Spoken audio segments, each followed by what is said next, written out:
Hi guys! Today we are going to do something a little bit different and read a graphic novel on my own.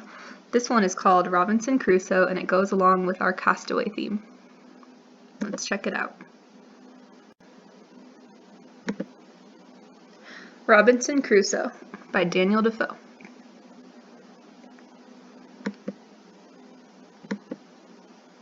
So here we have the cast of characters in the book. Dundee, the dog, Friday, and Robinson Crusoe. Chapter 1. Thirst for Adventure. I am Robinson Crusoe, born in 1632 in the city of York, England. As the son of a successful merchant, I was given a fine education. My father encouraged me to start a career in law. For as long as I can remember, everything had been planned out for me. Certainly, I had everything I ever needed. And yet, all I ever wanted was to go to sea. My father disapproved of my thirst for adventure. Just one sea voyage, father, that's all I ask. Absolutely not. I forbid such nonsense. But father, please. Enough. It's time you grew up. Think of more practical things. Knowing my mother could sometimes change father's stubborn mind, I spoke to her one quiet evening. All I want is to see other parts of the world. It would be better to have father's approval. It's not fair. Your father is reminded of your older brother. He went off to war and never returned home. You're all we have left, Robinson. Please stay here with us. For several weeks, Mother's plea had changed my mind. But one day, I ran into my friend Daniel by chance. It's good to see you again, Robinson. Listen, I'm traveling to London on my father's ship. Would you like to go? Don't worry about money. You'll be my guest. A free sea voyage to London? Of course I'll go.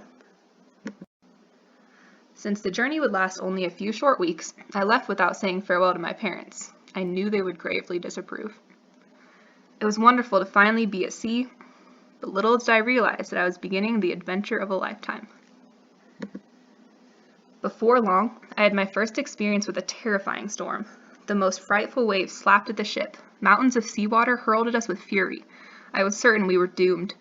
The ship began to sink. We escaped in the lifeboats just in time. Chapter 2. Saved. Soon, a passing ship rescued us. They brought us to port in London. The townsfolk were very generous. This blanket will keep you warm. Come home and have supper with us. Soon after, I met Daniel's friendly father. Take my advice, boy. The fearsome fate of your first voyage was a warning. You should go home to your family. I cannot do that, sir. Everyone would laugh at me. They'd call me a coward. Better to be a living coward than a dead fool, no? It's impossible to go home until I've proven myself. Very well. I admire your spirit, young man. Please take this money. I hope that it will help you. Thank you, sir. I stayed on in London for several days. The allure of the sea continued to call to me. Luck was with me, for I met the captain of a merchant ship. I'd hoped for a more experienced sailor, but I'm willing to take a chance on you, Mr. Crusoe. In spite of my past misfortunes, I was cheerful and excited to begin my next journey. I'm grateful, Captain. Here's to a successful voyage for both of us. The captain was a fine instructor. He taught me the rules of navigation. You've learned very quickly, Mr. Crusoe. I'd say you are a natural-born sailor. Thank you, Captain. I do love the sea. However, the dangers of the sea are many. Once again, fate frowned upon me. The pirates swarmed on board in a storm of flashing steel and exploding gunpowder. The captain was killed. The fiends took the ship. We survivors were held captive for over 2 miserable years. Finally, one dark night, I managed to escape in a longboat. Although I didn't realize it at the time, I was not far from the eastern coast of South America. I'd had enough adventure at that point, so I settled on a plantation in Brazil. But I had not lost my yearning for the sea. An opportunity came 4 years later. The captain of a merchant ship offered me passage on a voyage to Africa. You and Dundee seem to be friends, Mr. Crusoe. He's not nearly so nice with the rest of the crew. Perhaps this means we'll have good luck on our journey, Captain. Judging by the stormy sky, we'll need all the luck we can get. The captain's words echoed inside my mind as the full horror of the hurricane blasted us. I was certain the sea would swallow us whole. After the second day of the roaring tempest, we got caught on a reef. The captain gave the order to abandon ship. Lightning flashed, thunder rolled. I was sure we'd die. Then a mountainous wave crashed into the ship. I lost consciousness. When I awoke... Chapter 3, Stranded. Miraculously, I was safe and sound on some lonely beach. I searched for my friends, but I found no one. The storm had anchored the sinking ship upon the reef. It loomed there as silent as a tomb. I was alone. I explored my new world. Fearful of predators, I selected a tall tree. I nestled safely in its lofty branches for the night. The following morning, I enjoyed a coconut breakfast. My jackknife was my only possession in the world. I felt fortunate to have it, but I knew my situation was grim. If I was going to survive, I needed much more. I swam out to the wrecked ship. Everything had been washed overboard during the storm, but I was hopeful that the cargo below remained intact. It was eerie all alone on the silent ship. My nerves were on edge. I felt haunted by the ghosts of my former shipmates. Every shadow seemed alive. I struggled to prevent my imagination from going wild. Suddenly, grrrr. Woof! Dundee, I'd forgotten all about you. My spirits were lifted. Good dog, good boy. I'm happy to see you too. I constructed a basic raft and returned to the beach with all the supplies I could pack. The ship's cats were less excited about joining me, but they came along for the ride. The new tools, rifles, and gunpowder encouraged me. Together, Dundee and I set off on our first exploratory mission. Well, there's no doubt about it. We're on an island, all right. I made my camp near the beach. That way I could see any passing ships that might appear. Then I created a calendar by carving a notch for each day. I began to work on a shelter to protect me from the elements. It was hard work, but I was glad to stay busy. Carving out a small cave for use as a storm shelter was grueling, but it too helped pass the time. I finished just as the storms came. Woo! It howled outside the cave in frightful torrents. During the unending rain, I developed a fever. I felt like death. My only distraction was a worn book I had found on the ship. As the weather improved, so did my health. Dundee and I continued our exploration of the island. I can hardly believe my eyes. Look, Dundee, an abundance of fruit, all we could ever eat and more. I hauled the fruit back to my camp. I taught myself to make cheese from goat's milk. I even taught myself to sew new clothing from leather. I was so busy that I almost didn't notice an important date.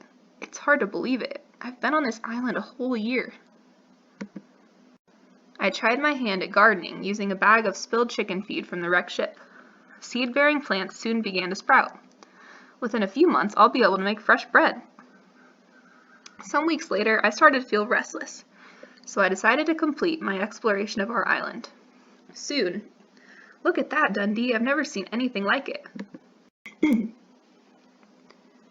Chapter 4, Paradise. Look at all the creatures. I discovered a paradise. The experience provided me with a breath of fresh air after all the daily labor.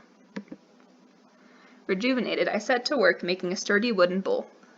But my proudest achievement was the oven I built for baking bread. I knew nothing about baking and I made a lot of mistakes. But I had all the time in the world to get it right. Not bad, eh, boy? The years blurred together. I experienced long periods of loneliness. So I decided to take fate into my own hands. I don't think anyone's coming to rescue us, Dundee.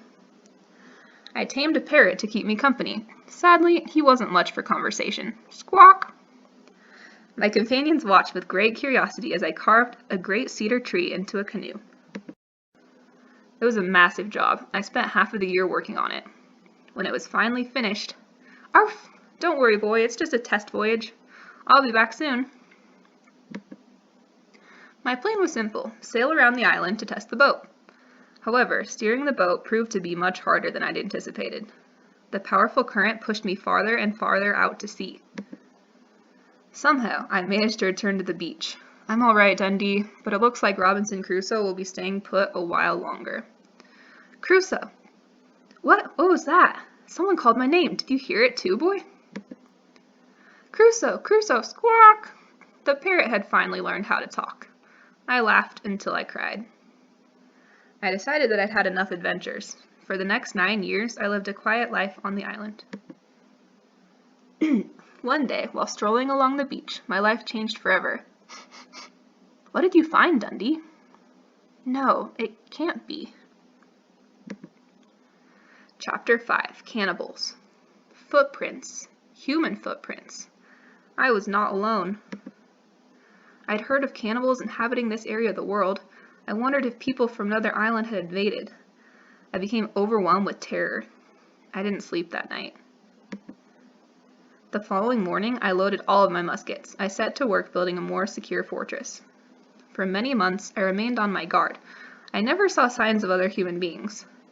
2 years later, everything changed. There was no doubt about it. They were cannibals just as I'd feared. They were going to execute a different man on the beach. I couldn't let that happen. Click. They froze in horror. They'd likely never heard a gunshot before. Blam! Even though they were cannibals, I did not aim to kill. Dundee fought bravely at my side. That gave me the instant I needed to club one of the cannibals with my empty rifle. Thud. Luckily, my foes quickly retreated back into the sea. It's all right. You're safe now. Don't be afraid. We won't hurt you. It was a happy day. We are your friends. Chapter 6, Friday. My new friend joined me back at my camp. My name is Robinson. What shall I call you? He understood my name, but he couldn't offer his own. I reasoned he'd never been given one. Since we met on a Friday, that name seemed appropriate. How about Friday? How do you like it? Friday. Time passed. One day, Dundee died at a very old age. Friday mourned him as much as I did. I never had a more faithful friend than Friday. He was friendly, intelligent, and quick to learn new things. Friday was fascinated with the guns. After all, one had saved his life. Almost immediately, he was a better shot than I. Blam! Excellent, Friday. Aside from target practice, we lived a quiet, peaceful life. Until... Robinson, strangers are coming. We raced to the beach. We must keep out of sight. These men could be friends or foes. Chapter 7, Mutiny. What did you see? That British vessel shouldn't be in these waters. Something is very wrong, Friday. A longboat glided to our beach carrying 12 men. They had a few prisoners bound in rope. From cover, we watched with our fingers on the triggers. Bad men, yes. Very bad men, Friday. Soon they vanished into the jungle in search of fresh water. We decided to approach the prisoners. Eh? Who's there? Wild men from the jungle! Keep your voice down. Don't be afraid. We're your friends. Thank you, whoever you are. Those men took my ship in a mutiny. They're leaving us here to die. Suddenly, the mutineers returned. Catch, Captain. We'll even the odds. The mutineers immediately fired on us. We had no choice but to shoot back. Blam, blam, blam. The resulting explosion of gunfire on both sides was like a thunderclap. Strike swiftly before they reload. Thud. The fight was over quickly. The surviving mutineers surrendered. Together, we made plans to take back the captain's ship. We'll hide here and wait for them to explore, and then we'll ambush the guards. It happened exactly as we'd planned. All but 2 of the men came ashore and entered the jungle. The 2 guards at the boat gave up without a fight. Then we waited for the others to return. The odds were against us. Blam! We were outnumbered by vicious, desperate men. Every shot had to count. The tranquil island had become a battleground. Blam! Chaos reigned. Swipe! These men had brought war to our peaceful island. Ah! It was a fight we had to win. Finally. Don't shoot, we give up. We surrender. Thank you, sir. You saved my life and the lives of my crew. I am eternally grateful. Later, after nightfall, the captain and his loyal crew glided to their stolen ship. They were determined to win it back. The captain ordered Friday and me to stay behind. He said we'd done enough already. We waited anxiously to see which flag would be raised. At dawn, we got our answer. Look, Friday, they've raised their own flag. The ship is theirs again. We cheered for the triumphant captain and his jubilant crew. An even greater surprise awaited us. My friend and deliverer, my ship is now yours to command. We are ready to return to England. Please let us take you home. I could hardly believe my ears. Thank you, Captain. I never dared to dream I'd one day find my way home. Friday and I departed for England. All I took with me was the parrot, my old cap, and the umbrella, souvenirs of my great adventure. I had lived upon the island 28 years, 2 months, and 19 days. The end. What an adventure. I hope you guys enjoyed the story this week. Stay safe, and I hope to see you soon.